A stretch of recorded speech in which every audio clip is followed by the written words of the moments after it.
Ok, on y est. C'est bon, la partie 4 est disponible. Arrêtez de venir sonner chez moi pour me demander quand est-ce qu'elle va sortir, c'est plus possible en fait. Je rigole, je suis pas Squeezie, j'ai reçu 3 DM sur Insta.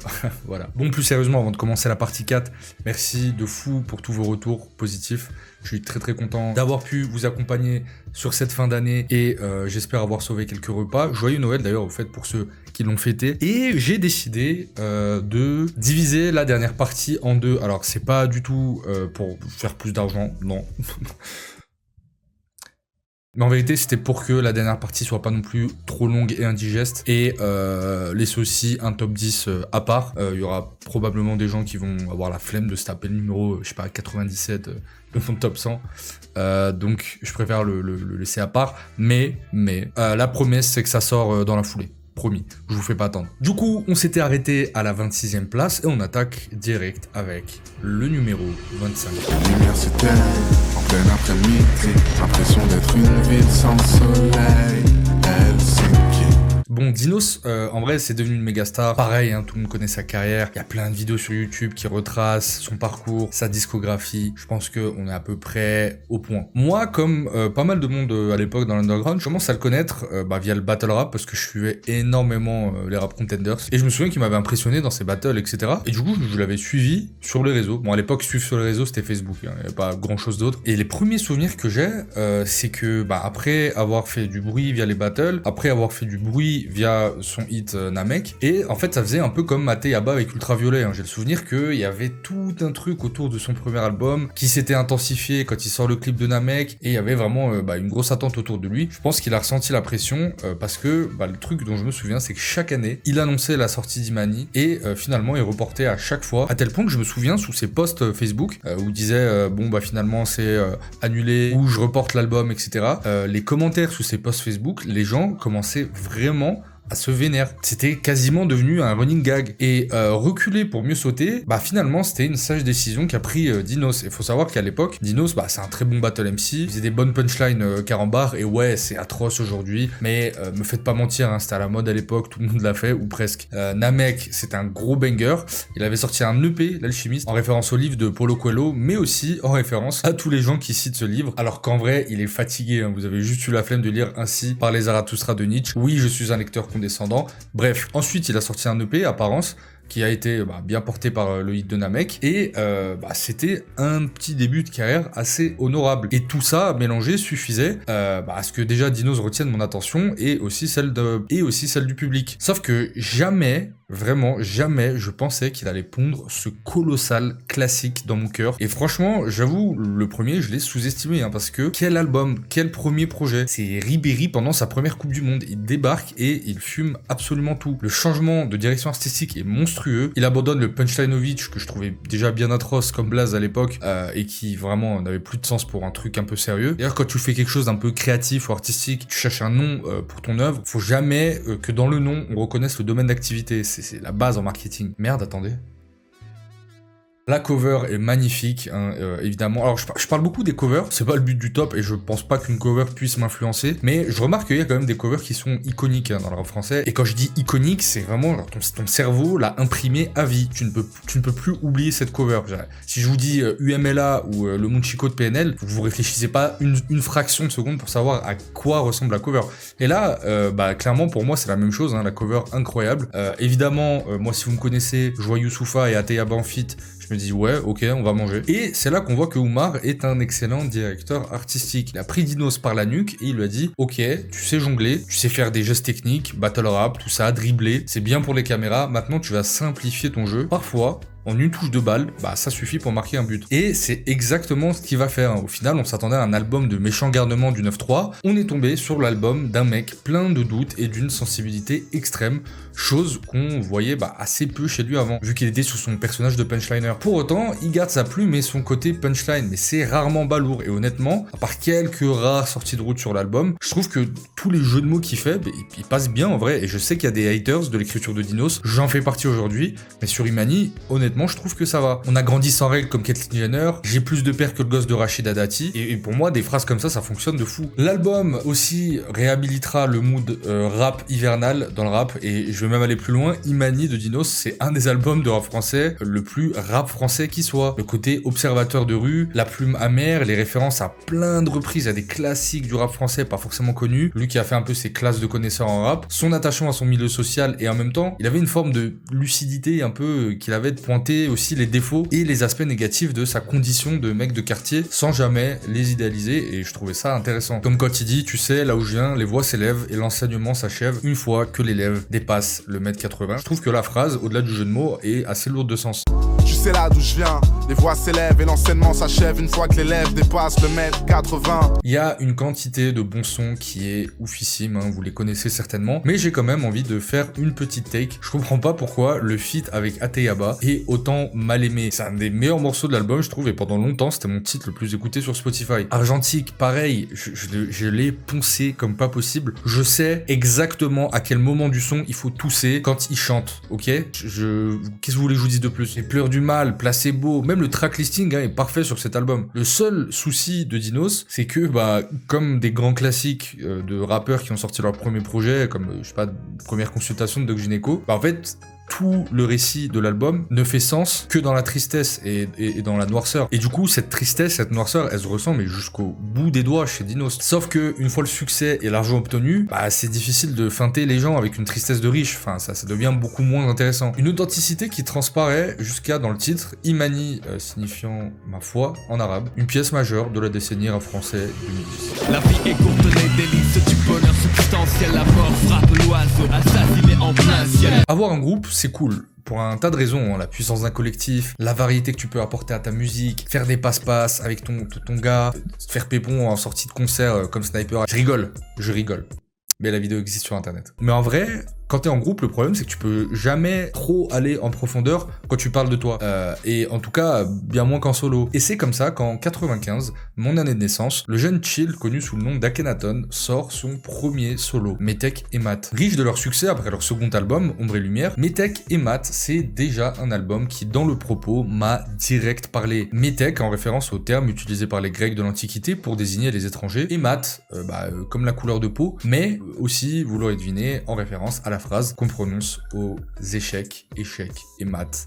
Voilà, et j'ai l'impression d'être sur Rap Genius. Metek et Mat, c'est l'histoire de sa vie, autant à l'échelle microscopique, avec sa vie, ses parents italiens et ses grands-parents qui ont subi le racisme en Europe, que à l'échelle macro, avec des thématiques plus générales, mais vues au travers de sa petite personne. Et c'est en ce sens un album qui paraît presque égoïste et auto-centré par rapport à un album d'IAM, mais dans le bon sens du terme. Il y a un tas de références à l'Italie, au parrain, moi qui n'ai pas d'affect particulier plus que ça avec l'Italie, c'est une des œuvres qui m'a le plus appris sur ce pays et sur son histoire. Hein. Il y a un tas d'expressions italiennes, bref, ça pue le soleil, la Méditerranée et l'huile d'olive. Ah, l'Italie.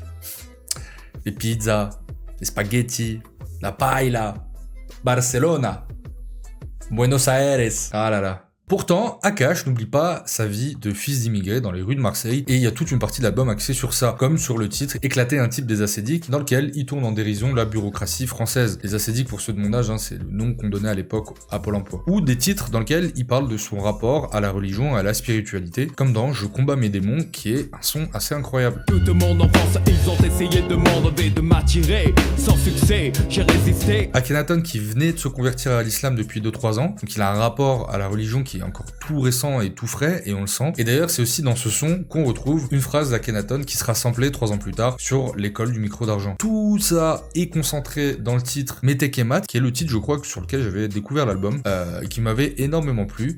Et Metek et Mat, voilà, c'est merveilleusement bien réfléchi. Je crois ne pas exagérer si je dis que c'est un des meilleurs albums solo, même peut-être le meilleur album solo de la première moitié des années 90, à une époque où c'est les groupes et le collectif qui tiennent le rap. C'était archi plaisant pour le public aussi d'avoir un truc ultra personnel et en dehors des clous, avec en plus une direction artistique bien rodée entre l'univers napolitain omniprésent, son identité de français marseillais et le fait que tout ça, en fait c'est qu'une grosse partie d'échecs où chaque positionnement peut influencer le cours de la partie. L'album, c'était aussi un petit risque à l'époque que le label d'IAM voulait pas trop prendre, et Akhenaton il allait tout enregistrer et mixer en Italie. Et au début, l'album fonctionne pas super bien, mais il sera sauvé par le banger Bad Boy de Marseille qui donnera un coup de jus aux ventes, en plus de mettre une big lumière sur de la FF, un tir de touche. L'espoir se tire de jour en jour. On voit la vie en noir et blanc quand c'est pas rouge. La rue devient dangereuse, on voit rouge. La nuit, le décor s'assombrit. Beaucoup de jeunes paraissent écrits. On continue à parler de rap marseillais. Et là, on va parler du rap marseillais dans tout ce qu'il y a de plus marseillesque. Début des années 90, un groupe se forme composé de très jeunes rappeurs dont Don Choa, Sat l'Artificier et Laura Luciano, mais aussi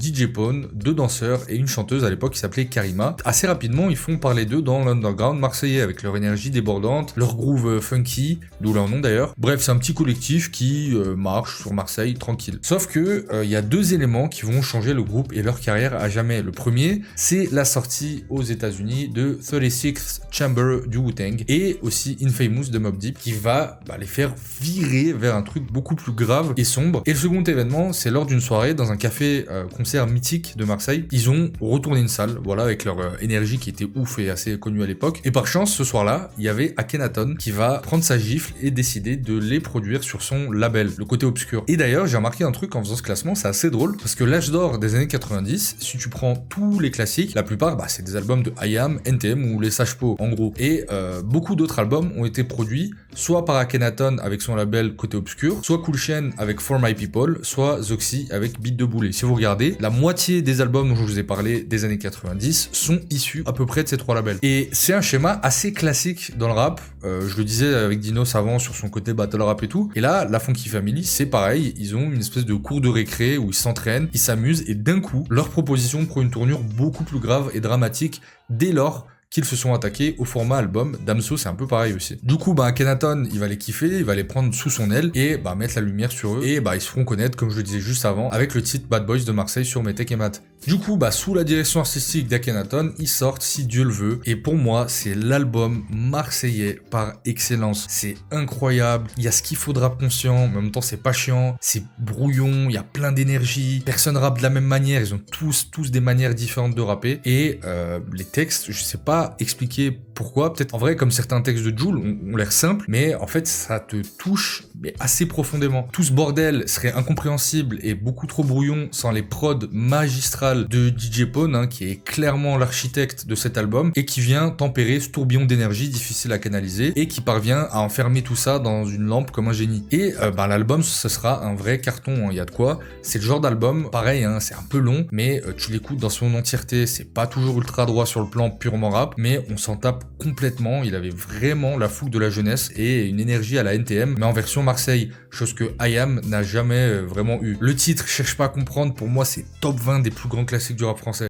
Dans la vie, cherche vraiment pas à comprendre, faut que tu vois ça, que tu le vis. Mais il y a aussi Sans Rémission, La Furie et la Loi, c'est garni d'excellents titres, même le feat avec les X-Men est parfait, une des meilleures connexions Paris-Marseille de l'époque. Un album qui se vendra comme des petits pains à l'époque partout en France et qui a marqué au fer rouge des générations. Je crois que c'est pareil, un des albums qui a tellement marché qu'il y a énormément de gens qui écoutaient pas forcément de rap français, mais qui se sont pris la Funky Family. Bordel, quand on rentre sur la piste, on est venu teaser, cracher du pif. Pas d'embrouille, man, pas de litige. Les albums sur lesquels j'ai connu Booba de mon vivant, à l'époque où j'étais encore gamin, et ça marque aussi son passage de rookie du rap français à vraie légende confirmée. Le début de ses clashs, son influence très 50 Cent. Honnêtement, si je commence à en parler, ça ferait une vidéo de 2 heures. Booba, toute sa vie est parfaitement archivée. On peut retracer vraiment toute sa biographie parfaitement, c'est assez ouf. Et c'est la 12e fois que je parle de Booba dans ce top. Je m'étalerai un peu plus sur d'autres projets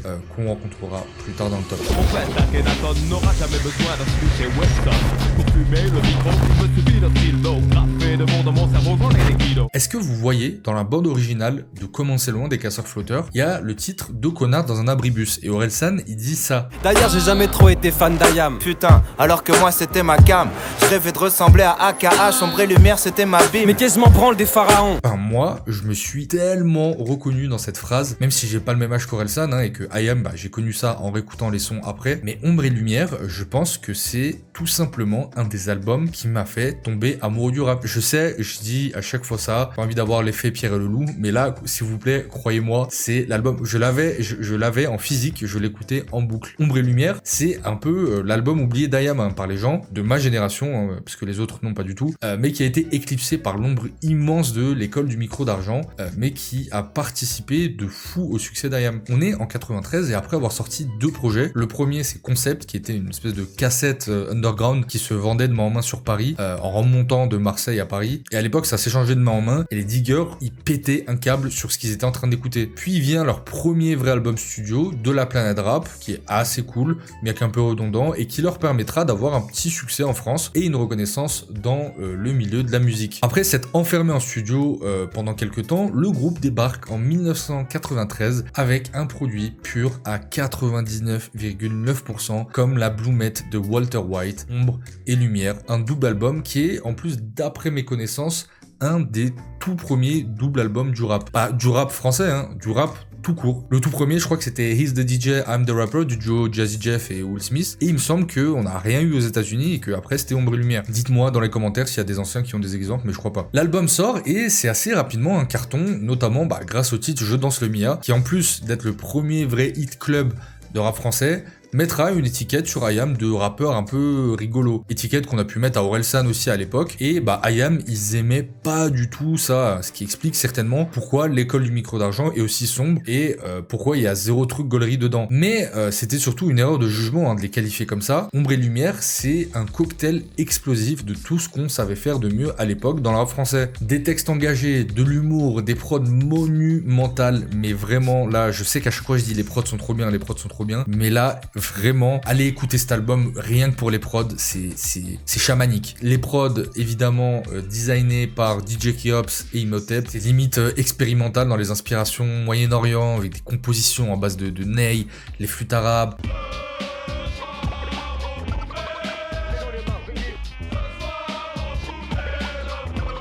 Après, on passe de samples, mais vraiment, je sais même pas d'où ils sont allés chercher ces samples-là. C'est tellement le contre-pied des prods classiques de l'époque. Et il y a même des extraits de films. Et même moi, pareil, qui suis un haters de mettre des extraits de films au début des sons, je trouve que là, sur cet album, c'est magnifiquement bien utilisé et ça amène vraiment du cachet à l'immersion.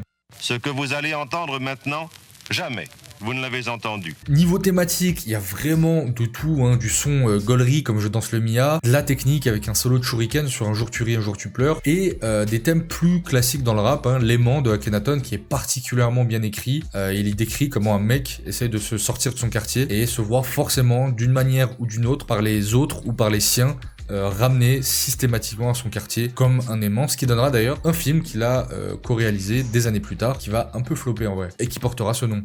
Excuse-moi, ce ne sont pas les mecs de ton quartier qui volent les affaires des gens qui sont allés se baigner? Grillé, qu'est-ce qu'il vous a pris de venir ici? Le titre J'aurais pu croire, qui parle de géopolitique, et d'ailleurs ça leur vaudrait une petite tape sur les mains à l'époque. De mémoire, je crois que c'est un des premiers sons de rap français où on peut entendre clairement des critiques assez virulentes envers l'État d'Israël. J'aurais pu croire en Israël, mais les différentes religions n'y vivent pas en paix. Les 2/3 du territoire que les sionistes ont occupé par l'ONU en 48 n'ont jamais été attribués. Sans parler des interludes qui sont excellentes. La plupart, c'est Akhenaton qui se fout de la gueule de plein d'artistes de genres musicaux différents.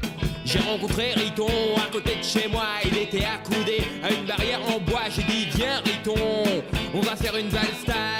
Et moi, à l'époque, quand je découvre Ombre et Lumière, c'est parce que j'ai écouté l'école du micro d'argent et j'étais assez surpris de voir que, en fait, IAM, ils savaient rigoler aussi à l'époque et c'était pas que ça, mais c'était une part assez large de leur proposition à l'époque. Il y a un autre son aussi, le 7, où Akhenaton parle du chiffre 7, de sa formulation, qu'on retrouve le chiffre 7 de partout, la prod en plus, et sur 7 ans, vraiment ils se sont cassés la tête comme pas possible sur ce titre, c'est assez ouf. Et surtout, il y a un morceau dans tout ça qui m'a toujours traumatisé et qui continue de me faire vriller à chaque fois que je l'écoute. Je vous jure, j'exagère pas, vraiment. C'est le tout dernier son, Pharaon revient, à la fin du deuxième album, qui sonne comme le générique de fin d'un vieux film des années 70. Et en fait, c'est un full solo de Akhenaton dans lequel il va raconter l'histoire des religions monothéistes autour de cette phrase, Pharaon revient, qui est samplée d'un vieux péplum, mais de manière totalement déconstruite. C'est 1993, c'est l'année où il se convertit à l'islam, et dans ce son, il y a tout un tas de phrases au début incroyables incompréhensible sur les pharaons, les livres saints, le tout sur une prod hypnotique complètement badante. Vraiment, je sais même pas comment vous décrire ce son. C'est un des rares sons que j'ai écouté avec mon âme et pas avec ma tête. Et si je dois vous conseiller un son de l'album, c'est vraiment celui-là. Mon âme t'envoie dans les flammes,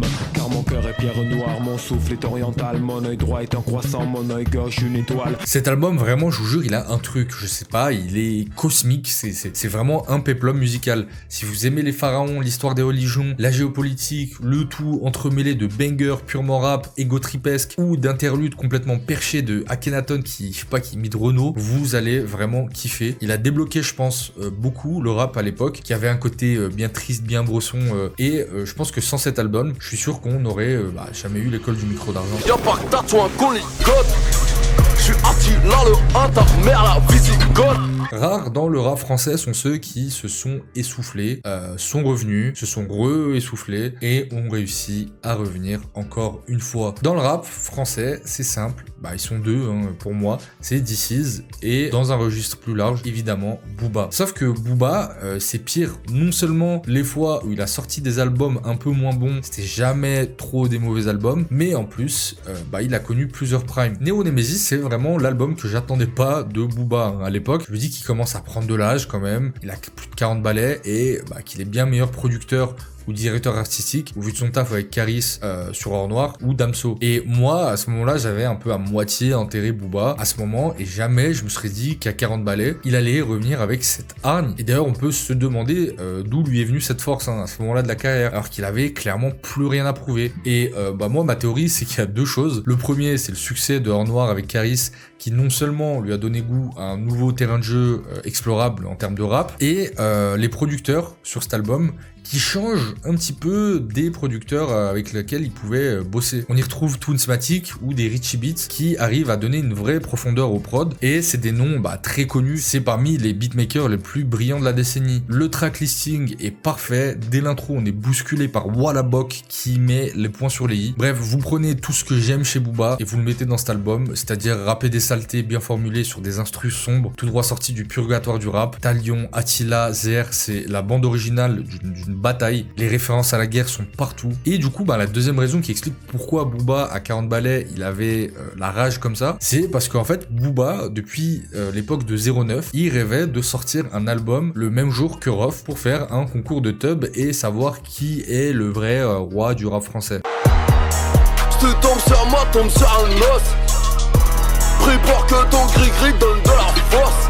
La date sera celle du 4 décembre, Rof sort son album Rof Game ce jour-là, mais le hasard fait qu'on a aussi Jul qui sort My World ce jour-là, et aussi Nekfeu avec la réédition de Feu. D'ailleurs, entre parenthèses, mais sur la vidéo d'avant, on parlait du son de Rof, le son qui tue, avec Nati, et j'avais demandé qu'est-ce qu'il était devenu. On m'a informé dans les commentaires, il y a plusieurs personnes qui m'ont fait savoir qu'en fait, il avait sorti un projet avec Joystar, Caribbean Dandy, je crois, et dont je me souviens avoir écouté à l'époque, et que depuis, plus grand-chose, il avait disparu. Et sachez que ce projet là, Caribbean Dandy, sort aussi ce jour-là et se fera complètement éclipser par les 4 titans que sont Nekfeu, Jul, Booba et Rof à l'époque. Et je pense sincèrement que sa volonté d'annihiler à jamais Rof fera sonner Nero Nemesis comme l'album d'un rookie qui a l'écro, et ça fait toute la différence. Et Booba, je pense qu'il a compris à l'époque sur son feat avec Caris, Kalash, que faire un hit sans refrain chanté ou autotuné, c'est encore possible, et ça sera le cas. Génération Assassin qui passera absolument de partout, le brillant Pinocchio sur lequel on découvrira Damso avec son couplet mythique, ou encore 4G, mais le côté autotune n'est pas abandonné pour autant, juste beaucoup mieux maîtrisé, et c'est beaucoup plus léger sur Neuve de Yveron qui sera pareil un hit monumental, ou encore Charbon que moi je surkiffe de fou. Nero Nemesis est l'acte de vengeance la plus esthétique qu'on ait eu dans le rap français. Évidemment, Rof perd le combat par triple KO, et je pense vraiment que c'est à ce moment-là que Rof il a un peu perdu pied. Le dernier chef-d'œuvre du Duc pour moi.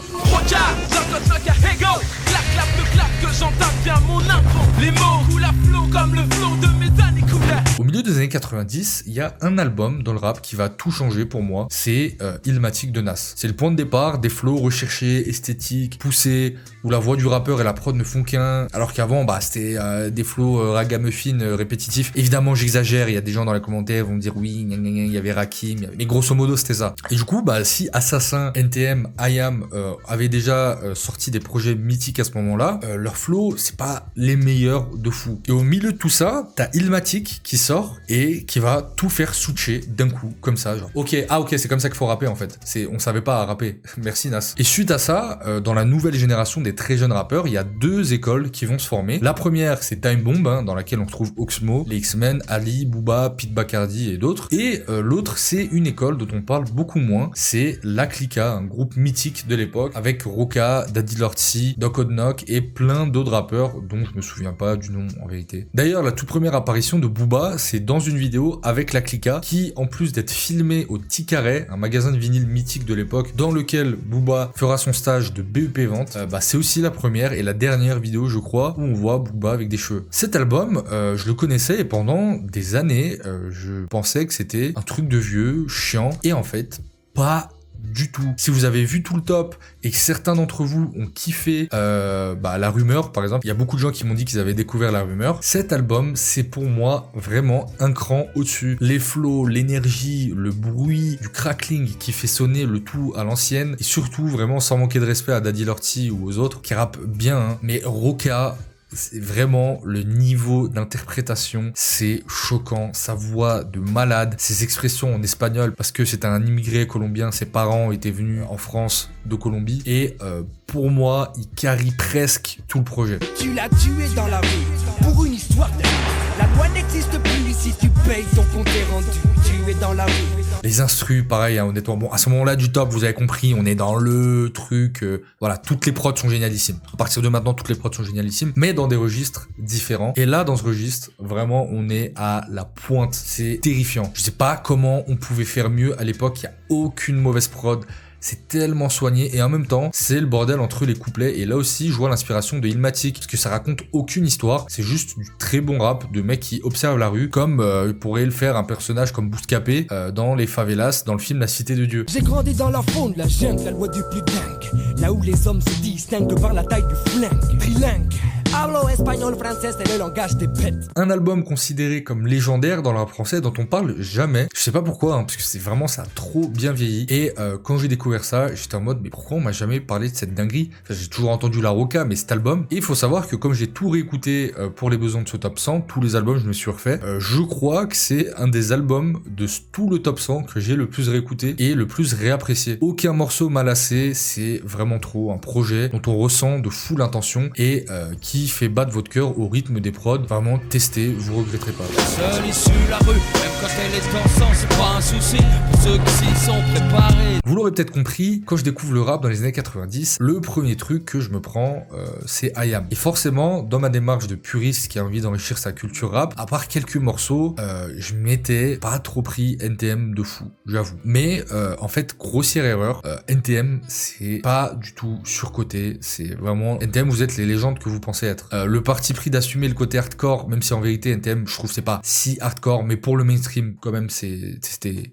un peu osé. La dualité Cool Chain et ses textes forts, Joey Starr que j'ai jamais considéré comme un bon rappeur, mais qui dégage une vraie énergie de malade mental. Le choix des prods sur cet album-là particulièrement extraordinaire et surtout parce que NTM, contrairement à IAM, ce qui a fait leur succès, c'est un tout, c'est la fusion, c'est des mecs qu'il fallait voir sur scène pour capter l'énergie, le rapport qu'ils avaient l'un avec l'autre, c'était assez ouf. Là où IAM, les personnages étaient quand même un peu plus détachables que NTM. Et NTM, c'est une histoire aussi forte d'amitié et en même temps une amitié tumultueuse entre Cool Chain et Joey Starr.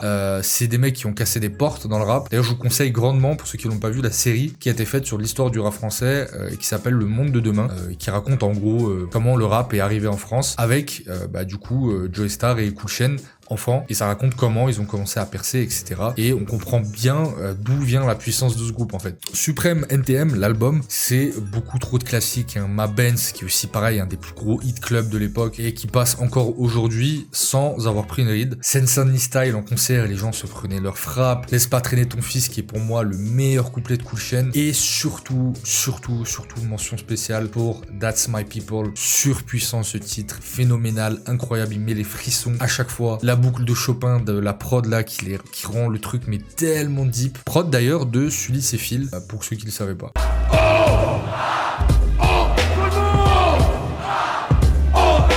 L'album sort presque pile un an après l'école du micro d'argent et sera un des albums qui aura la plus grande portée nationale de l'histoire du rap, atteignant 40 000 ventes le jour de sa sortie. C'est stratosphérique hein, pour du rap à l'époque et ça permettra au rap d'être beaucoup plus mainstream et accepté dans les radios, à la télé, etc. Je répète encore une fois, mais NTM et IAM, ils ont fracassé des portes. Ils ont pas ouvert des portes, ils ont pété des portes pour les rappeurs. Bref, un classique absolument pas surcoté, contrairement à ce que j'ai pu penser pendant des années. Pareil, si vous connaissez pas ou si vous connaissez vaguement, n'hésitez pas, c'est à écouter. Ramène ta biche, la prends en sandwich avec le négro qui partage ma tête, man. Elle vient pas de Colombie, mais cette blanche me massacre la tête, man. Dans la vidéo que j'ai fait sur Ateyaba, j'explique un peu tout ce qui s'est passé autour de la sortie de cet album, les ratés, etc. Mais sur le fond, j'ai pas parlé de l'album en lui-même, hein, et pourquoi, pour moi, c'est un petit bijou musical de son époque et qu'il a injustement été descendu par la critique et par une partie du public, alors que c'est un des meilleurs souvenirs que j'ai d'albums de rap français all time. À une époque où le rap français s'est un peu ramolli, à part Caris qui débarque avec En Noir un an avant. Alors, je vais être direct, pour moi, cet album,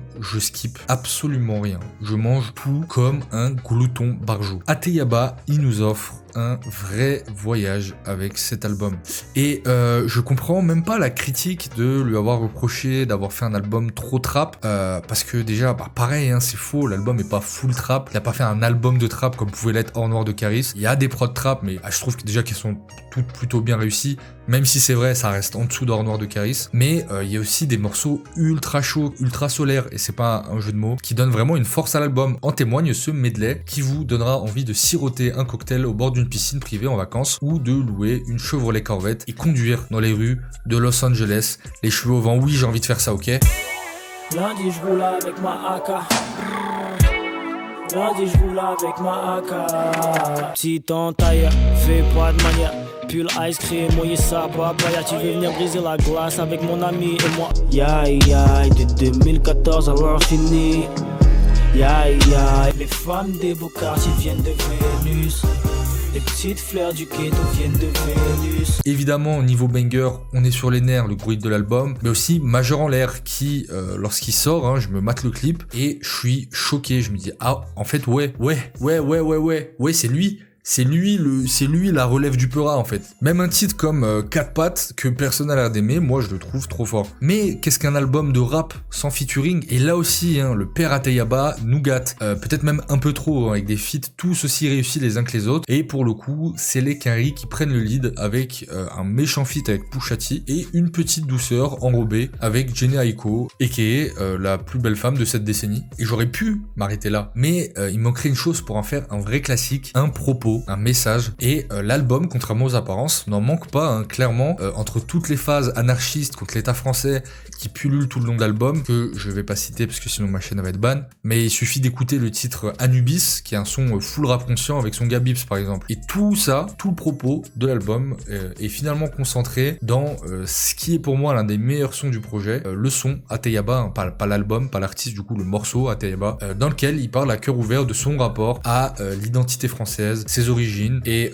Ateyaba, c'est le nom de son grand-père qui a combattu pour la France, et son petit-fils chante ce constat amer avec brio, parce qu'Ateyaba, lui, ce qui est intéressant, c'est qu'il adopte pas du tout une posture de on a envie de s'intégrer, on a envie de... Non, lui, vraiment, il développe une haine qui est presque viscérale envers la France et l'histoire de la France, qui va l'amener à vivre tout ce qu'il a vécu en fait. L'argent de la France est extrait de l'or jaune des noirs, de l'or noir des noirs. Mon Dieu, parlez-moi, mon Dieu, parlez-leur. Pour conclure l'album, une outro qui conclut magnifiquement bien, une instru de Midsizer, hein, et Ateyaba sur des samples de jazz.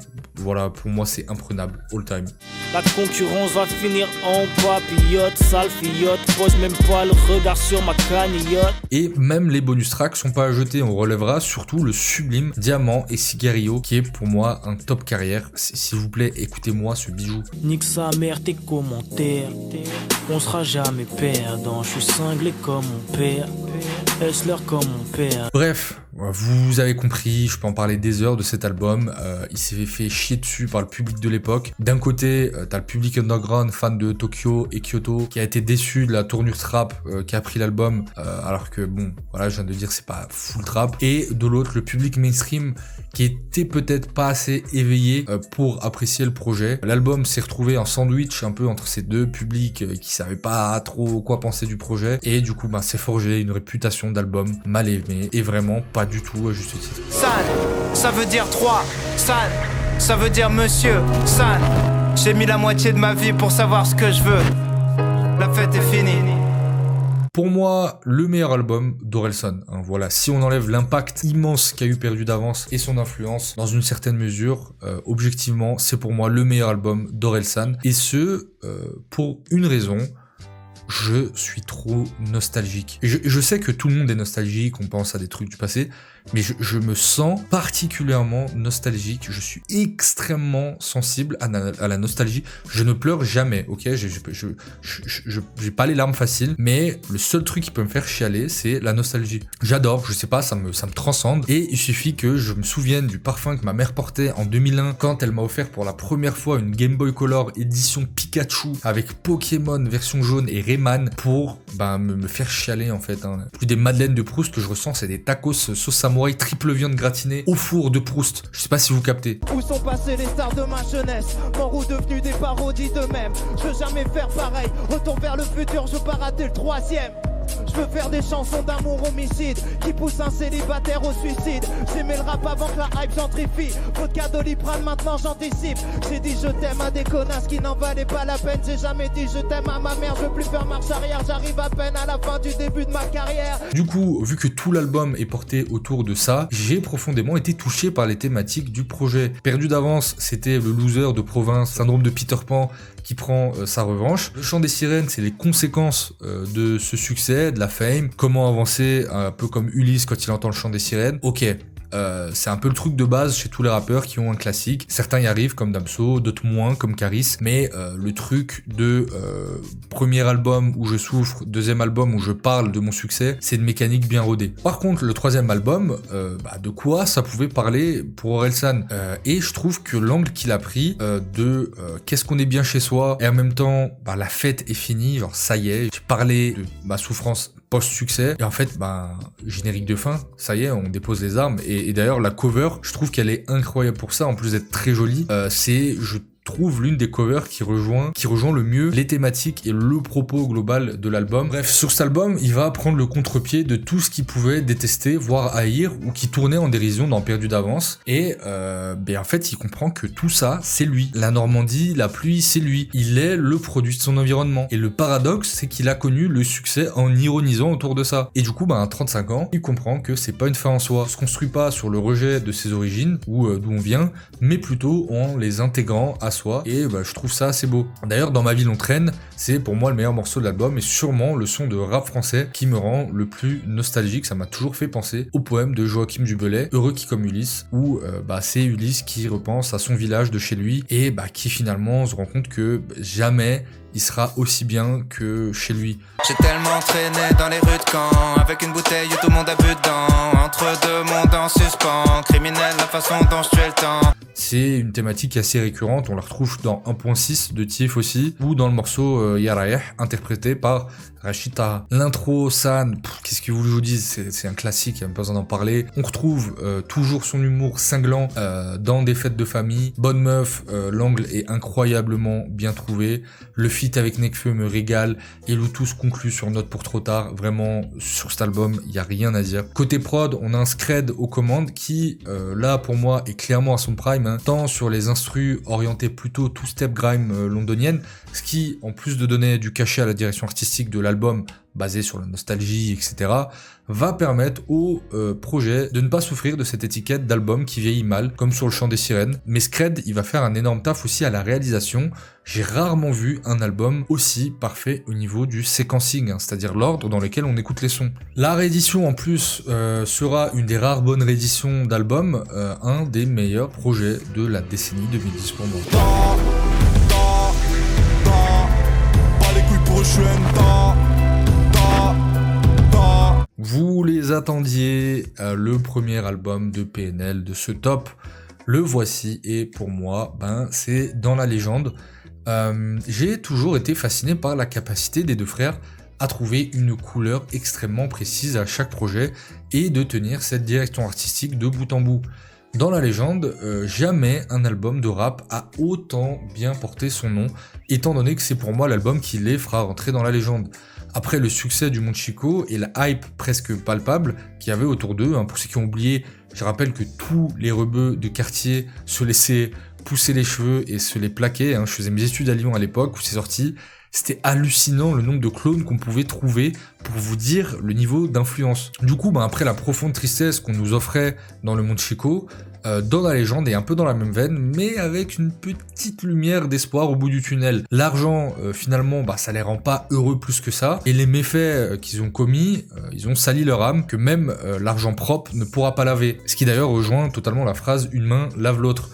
Si tes deux mains sont sales, tu vas juste frotter la saleté entre tes mains et tu resteras un gros crado toute ta vie. Mais comme je le disais, il y a vraiment une lumière dans cet album, un truc qui laisse place à un peu plus d'espoir que sur le projet précédent. Dans la légende, c'est aussi la volonté de faire mieux. Et faire mieux, c'est dans l'ADN Algéro-Corse des deux frères, hein. Faire mieux en guise de clip, faire mieux en termes de mix, faire mieux en termes de thématique, de sonorité, les prods un peu plus organiques, quelques morceaux plus acoustiques, d'autres tentatives de sortir des clous comme l'instru reggaeton de Béné par exemple. Chico, Chico, hola, hola, hello girl. Tu toucheras pas la balle, on te fait la brésilienne. Et moi j'ai toujours eu une préférence pour Ademo, hein. De manière générale, je trouve loin devant NOS, mais sur ce projet je trouve que c'est l'album où je ressens moins la différence entre les deux, contrairement aux deux autres projets. Et en parlant des deux autres albums de PNL, laissez-moi vous parler de... ODD, je la passe la détail, la pécou, la viscère, tes regrets dans ton bébé. Évidemment, le choix entre Dans la légende et Deux frères est difficile, mais voilà, j'ai une préférence pour Deux frères de pas grand chose en vrai. Déjà parce que si on met la trilogie en perspective et qu'on voit que le Monde Chico c'est la sombritude totale et que Deux frères c'est une espèce de réconciliation avec eux-mêmes, Dans la légende je trouve un peu coincé entre les deux, même musicalement en fait. Après 3 ans d'absence, leur retour se fait autour d'un live mystérieux avant de découvrir le clip de ODD. Comment vous dire que juste ça, c'est l'événement le plus dingo auquel j'ai pu assister dans ma vie d'auditeur de rap français. Rien que ce clip démentiel suffit à comprendre que Deux frères, c'est un classique. Et d'ailleurs, on peut en discuter, mais peut-être c'est le dernier classique du rap français. Désormais, dans la stratosphère, les doutes se confirment un peu moins qu'avant, comme dit NOS sur Autre Monde. Et là où Deux frères, c'est un vrai tour de force, c'est que c'est rempli d'espoir, d'amour même. On sent plus du tout leur démon d'avant, ou en tout cas on les sent éloignés d'eux-mêmes. Comme sur Blanca par exemple, qui est pour moi le meilleur titre du projet. Et je m'arrête sur Blanca, mais sérieux, je vous parle ça là, mais Blanca pour moi, on est dans des niveaux d'excellence que même peu d'Américains ont réussi à toucher dans le rap all time. Et je pèse mes mots, ok ? Bref, si globalement l'album est teinté d'espoir après avoir purgé leur souffrance sur les albums d'avant, je trouve ça dingue qu'ils ont réussi à nous tenir en haleine sur autre chose que du blues de dealer. Niveau vente, on atteint la stratosphère totale avec 113 214 ventes en une semaine. J'évite de trop parler, de trop m'étaler sur les ventes sur Stop parce que ça n'a aucun sens. Et là, l'anecdote est quand même assez ouf. Michael Jackson aurait demandé un feat avec PNL s'il était encore en vie. Faut le savoir, d'accord ? L'album sera certifié double diamant avec plus d'1 million de ventes au total. Encore presque 6 ans plus tard, on retrouve toujours l'album dans le top 10 les meilleures ventes de rap français de chaque année. C'est délirant. C'est plus dans la légende là, c'est vraiment dans l'histoire de la musique tout court. 28 en Libye, ça bibi des nègres à 154. J'arrive dans le jeu comme au 54. Est-ce qu'on les fait, est-ce que tu fais ça fait 54. Parmi les nombreuses raisons qui qui m'ont poussé à faire ce top. L'une d'entre elles, c'était surtout de déboussiérer les fameux top 10, top 15, top 20 des meilleurs albums de tous les temps qu'on pouvait voir depuis des années. D'une part parce que le rap français c'est pas que les années 90 et d'autre part parce que mine de rien, et ça fait un peu mal au cœur de dire ça, mais on commence à avoir de plus en plus de recul sur le deuxième âge d'or du rap français, hein. On est quasiment au milieu des années 2020 et ouais, la phrase est bizarre à dire mais c'est réel. Et juste avant je dis que Deux Frères c'était peut-être le dernier classique du rap français. En fait non, Projet Bluebeam est sorti quelques mois plus tard et je pense pas exagérer en disant que là ouais c'est clairement le dernier classique du rap français. Shenzhen qui lui a vie, fuck un Rothschild, fuck un Rockefeller. DJ grave la dalle comme si j'étais gros et négro, j'ai les crocs comme un Rottweiler. Projet Bluebeam, c'est un des projets qui m'a le plus choqué de tout le rap français parce que je m'y attendais pas du tout, hein. Je m'attendais pas à ce mec qui débarque comme ça avec ses yeux fermés là, plissés sur des prods aussi sombres qu'excellentes et aller m'embarquer dans son trip sous ligne sans jamais, pas une seule seconde me lasser. Tout dans cette mixtape est parfaitement dosé, sauf la ligne apparemment. On est sur un no skip total, hein, ce qui explique sa place aussi haut dans le classement. Mais voilà, l'association Flame Freeze est clairement traumatisante. Là aussi, tout le monde connaît les morceaux, hein, je vais pas repasser dessus. Tout est maîtrisé de bout en bout. L'intro, voilà. J'ai une affection particulière pour Bâton Rouge. Bref, tout a déjà été dit sur cette tape qui m'a donné la même sensation qu'en regardant Requiem for a Dream, c'est-à-dire waouh, qu'est-ce que c'est que cette shit. Jamais écouter un mec tripé sous Godreau a été aussi fascinant, clairement. D'ailleurs, si mon avis vous intéresse, j'ai développé un peu plus dans une vidéo que j'ai fait il y a quelques mois sur Frisk Orleans, quand il a drop le projet Bluebeam et surtout pourquoi le public pour moi est passé à côté du propos de cette mixtape. Et qu'est-ce que je vais leur dire maintenant qu'ils sont là? Bienvenue, ça fait longtemps qu'on vous attend, franchement, n'y croyez plus, vaut mieux que vous le sachiez, je sais pas vraiment à quoi vous pensiez, une chose est sûre, vous n'avez rien à nous envier. Vous voyez quand on parle de tel rappeur qui a ramené le délire autour du Japon, Orelsan qui faisait des refs à des mangas, Ateyaba qui a clippé au Japon, qui aurait influencé plein de rappeurs à faire la même chose, etc.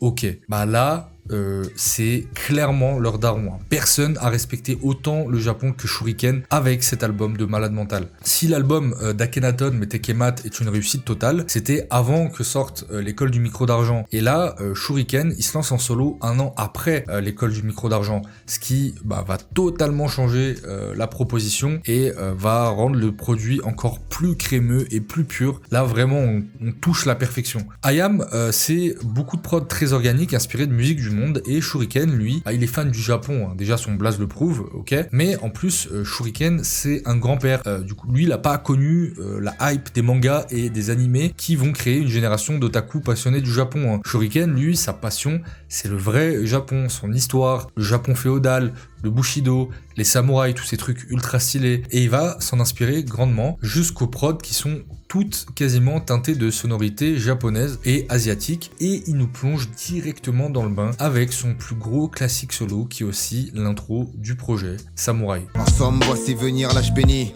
où tu te crois mais t'es qu'un con, et y'a qu'à toi qu'on l'a pas dit. Et on retrouvera ces sonorités un peu partout sur le projet, comme sur LEF ou les miens. L'album reste pour autant dans la lignée du rap marseillais, on retrouve d'excellents feats avec toujours la fougue de la Funky Family, mais aussi Akhenaton sur le son Manifeste, dont le sample suffit juste à me faire chialer. Et AKH, je vous jure, quand il est en mode street, je trouve, il shine, mais de malade, ce fou. Et c'est rare, parce que quand il se lâche comme ça, moi je le trouve surpuissant. C'est un peu comme dans C'est donc ça nos vies, le son avec Passy. Je porte les sales manies du pays dans le cœur, consiste à peine et on est 13% j'y dois. Sans oublier bien sûr la lettre qui me faisait pleurer à l'époque, comme la fin du Tombeau des Lucioles. Vraiment, cet album, il a trop fait mon adolescence de fou malade. Il y avait plein de phrases, plein de petites leçons de vie comme ça que je retenais et qui récitaient avec une amertume touchante tout le long de l'album, qui d'ailleurs est full triste, hein. Y a pas de Bad Boy de Marseille pour équilibrer le truc ou je danse le Mia. Là, t'écoutes ça avec tes écouteurs aux oreilles en regardant la pluie couler au travers de ta fenêtre parce que ta vie, elle est trop triste et il faut l'accepter. En me refaisant tous les albums de Stop, je me suis rendu compte que j'avais pas écouté IAM depuis tellement longtemps parce que je trouvais ça en vrai un peu chiant avec le recul et que en fait j'avais tellement poncé tout ce qu'ils avaient fait IAM à l'époque, mais au final je me rends compte que vraiment ça a bien vieilli et que leur succès était totalement mérité. Je devais avoir 14-15 ans quand j'étais fan d'IAM, j'ai un peu lâché l'affaire. Et là, en fait, en me les refaisant, c'était du pur bonheur. Où je vis, c'est la biographie d'un des meilleurs rappeurs des années 90, racontée avec brio. Pareil, si dans ce top, je vous déconseillais certains albums des années 90, comme Le Mystère Amer, par exemple, parce que le côté bizarre de l'époque fait sonner vieillot. Là, vraiment pareil, foncez, vous allez vraiment kiffer.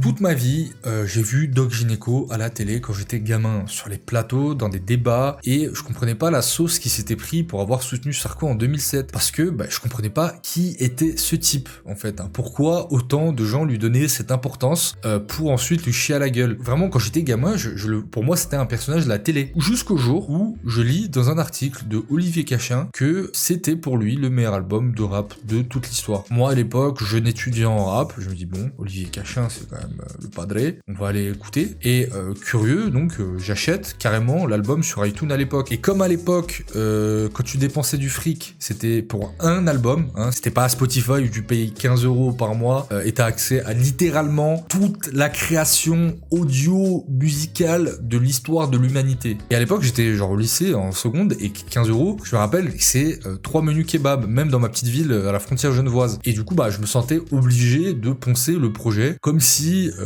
il fallait que je kiffe. Enfin, il fallait que je... En fait, quand j'achetais un album, il fallait que je l'aime. Voilà. Il n'y avait pas de... Si j'aimais pas, je le réécoutais jusqu'à ce que je kiffe. Et croyez-moi, sur cet album, j'ai bien renta comme il faut. Il m'a bien khalas. C'est pareil, un album absolument pas surcoté. Un des premiers grands succès mainstream du rap français. Le premier même d'ailleurs, qui pètera le record de vente pour un album de rap français. Et qui fera de Doc Gynéco la plus grosse victime de son propre classique. Alors là aussi, je vais pas m'étaler, j'ai fait toute une vidéo entière sur cet album que vous pouvez retrouver aussi sur la chaîne. Et à titre perso, c'est une de mes vidéos préférées de la chaîne, donc allez-y.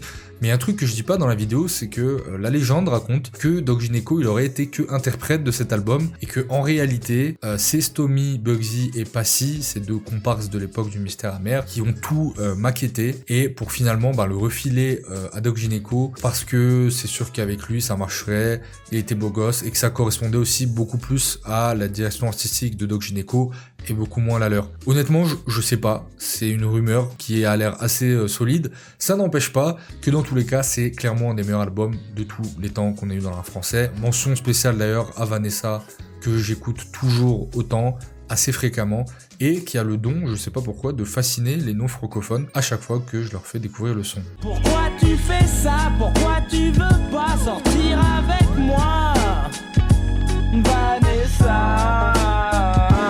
Voilà les frérots, cette vidéo est désormais terminée.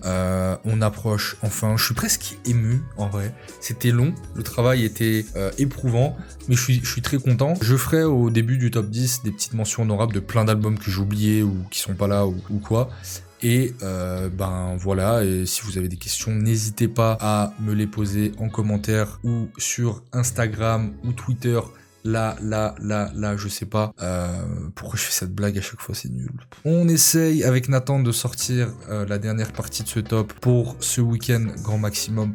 Donc promis, ça reviendra vite et on se met au top 10 de 2023. D'ici là, prenez toujours soin de vous.